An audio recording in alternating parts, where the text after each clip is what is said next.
Well, guys, you watch GRTV. Just installed this attic fan, perfect for powering the breeze out of the hot attic, the air. And I made this little strut here. It's my tools items there. So I show you the action and talk to you about reality. Reality is the reason why I prefer terms like male guardian, female guardian, and guardian client instead of mother, father, child, son, daughter. And in the future, I think after people are adults, they should refer to each other as equals, as they're on a first name basis, and as if they really do love each other, quote unquote, and they love each other's dreams and values, which are developed as an adult. You define yourself. If they still love each other and they still respect each other, then they could be equals, dream team members, brothers and sisters, quote unquote, spiritual brothers and sisters, instead of perpetuating these hierarchical roles of mother, father, son, uncle, nephew, etc.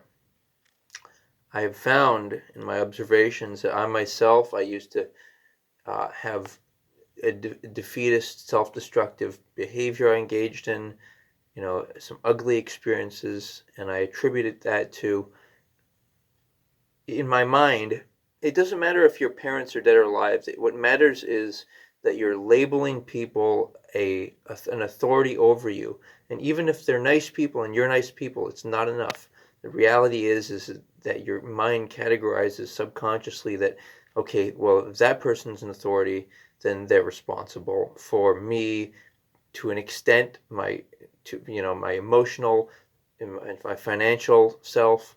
And it's just an unhealthy dynamic where it puts a burden on somebody, and it makes another person submissive and expectant, and a sense of entitlement, the child, and it's not a healthy psychological dynamic.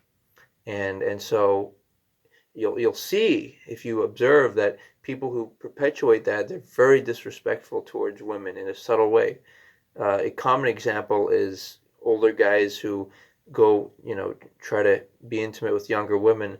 What if they were a younger man? Would they want to be intimate with an older woman? Of course not. What happens there is that the older guys using up the younger woman's valuable life, and then when the younger woman's like 50 or 40 and the husband dies, then she is less attractive, and all is left with is maybe some money at best, and at minimum she's left with some bad memories and an older body. And so it's just an ugly thing. It has nothing to do with love. You don't do that to somebody you love. The women are just as at fault. Feminists will say, oh, the prostitutes, the women, or the poor women are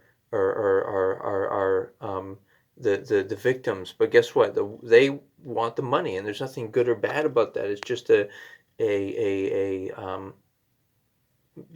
that they do. And equivalently, the men just want the woman's younger body, and it's not a good or bad thing. It's just, well, I don't like it. I disapprove of it, but it's not like it's an amoral bad thing. But the point I'm making here, guys, is that when people label people their mothers or fathers or anything, they get angry at women in general, at men in general, at themselves, because your mind gets angry and resentful if you're not labeling it its own authority. Your mind, if it sees somebody else as an authority, it gets angry and retaliatory against the world because it wants to be its own authority, which is a good position to take. So that's my take on it. So transcend that and feel good about more egalitarian terms as mature, intelligent adults. Thanks for considering, and aloha.